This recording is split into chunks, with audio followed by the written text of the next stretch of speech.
이제 유가가 아니라 좀 다른 식으로 해치를 해보려고 합니다. 안녕하세요, 유였습니다. 뭐좀 시작이 앞서가지고 저는 이제 막 경제나 금융 투자 공부를 시작하는 건 아니고 정확히는 그런 공부를 했던 걸 바탕으로 이제 주식시장에서 여러 가지 방법들을 도전하고 좀 고민하는 사람입니다. 목표는 큰 돈을 만지는 거죠. 근데 이걸 하기 위해서는 사실 지금 제가 갖고 있는 지식을 활용해서 어떤 판단을 내리는 것도 중요한데 많이 배우는 게 중요하다 생각하고 있어요. 해서 어떤 특정한 이벤트 전환점이 발생했을 때 생각을 바꾸는 그런 전환 사고가 좀 중요하다 생각을 하기 때문에 지금 한 가지 말씀을 드리려고 합니다. 결론적으로 말씀드리자면 이제 원유의 그 트레이딩 투기성이 깨지면서 조금 뭐랄까 효과를 좀 잃었다라는 생각이 들긴 합니다. 무슨 말이냐? 원유 가격 분명히 비쌀 겁니다. 사람들이 이야기하는 것처럼 많이 오르긴 할 거예요.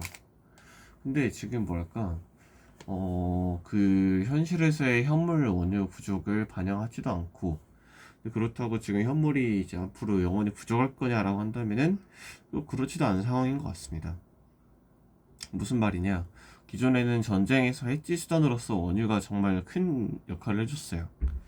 원유가 오르면 주가가 내리고 그 반대가 있었어. 지금은 그렇지 않습니다. 뭐 지금도 비슷하긴 한데요. 뭐랄까 원유는 실제로 부족하고 꾸준히 가격이 오를 여지가 있습니다.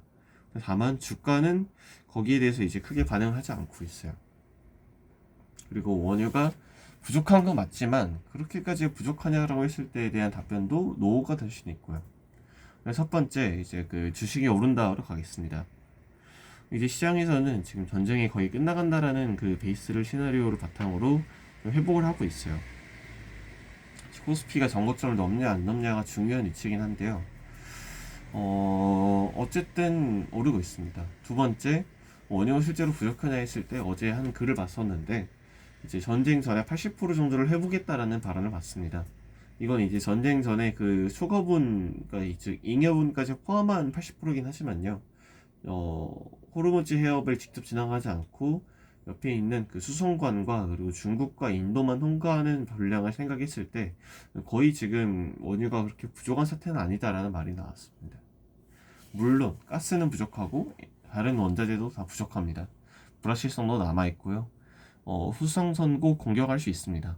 다만 이제 시장이 폭락할 정도의 트리거를 만들 만한 부족은 아니다라고 할 수 있는 거죠. LNG는 부족하긴 하지만 이제 이거는 명확한 대체제가 있죠. 호주와 미국이 있습니다. 그래서 그쪽 분야에 투자를 하는 것도 나름 괜찮은 선택이겠죠. 자, 그럼 이제 어떻게 될까요? 원유와 주가가 상관관계가 떨어졌습니다. 그리고 원유 자체도 그렇게까지 부족은 하지 않습니다. 물론 현물이 좀 부족할 수는 있긴 하겠죠. 일부 국가를 통해서. 그럼 포트폴리오 어떻게 짜야 될까요? 지금까지 원유 충격이 만든 인플레가 일시적인지 아닌지를 봐야 될 필요가 있습니다. 3월달 PPI는 무조건 높게 나올 거예요. 다만 이게 단기적이냐 아니면 좀 장기적으로 영향을 주냐에 따라서 금리 인상이 발생할 수가 있고 이 금리 인상에 따라서 주식이 조정을 받을 수 있습니다. 다만 그 전까지는 조금 회복을 하는 모습을 보여주겠죠. 변동성을 가지던가요. 그래서 제 베스트는 이제 트레이딩성 접근이 베스트라 생각을 합니다. 무슨 말씀이냐? 무슨 말이냐?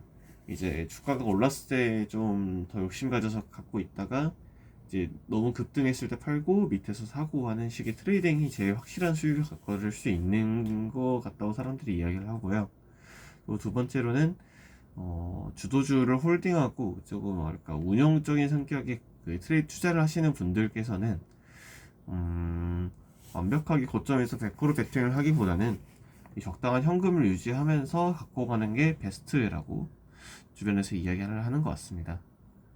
즉 기존에 제가 말씀드렸던 원유의 익스포즈를 가져가서 해지를 하는 수단도 물론 좋긴 하지만 뭐랄까 이제 금리 인상 그리고 그런 뭐랄까 유동성 감소에 대한 충격을 감안했을 때는 뭐가 있을까요? 제일 좋은 게 그나마 현금이 아닐까? 라는 생각도 들긴 합니다. 물론 이건 찾아봐야 되겠지만요. 아무튼 여기까지가 이제 전쟁과 원유의 흐름 그리고 기존에 가져왔던 원유 익스포저를 줄이고 어떻게 하면은 이 안전하게 포트폴리오를 구성할 수 있을까, 그리고 수익을 낼 수 있을까에 대한 주변의 의견을 받아와서 정리해 본 것이었습니다. 궁금하신 점이나 혹은 필요하신 사항이 있으면 또 말씀해 주십시오. 정리해 보겠습니다. 아무튼 오늘 여기까지였고요. 남은 일주일 화이팅입니다. 안녕.